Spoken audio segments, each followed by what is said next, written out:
I'm Chris Menard. Copilot in Excel has a great new feature. It can now translate your presentations.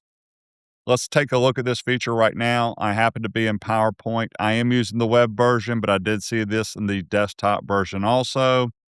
I have a total of 5 slides here. I'm going to click on the I'm going to click on the Copilot shortcut icon. And here is translate this presentation. When I click it, I'll get a task pane over to the right. What language do you want to translate this into? I'm going to put this first in French and translate. The French translation is done. It is putting it in my OneDrive account. Open it up. To test this, since I don't speak French, I'm going to let my friend Christian take a look at this and see if this is correct. And he will let you know, since he's going to edit this video.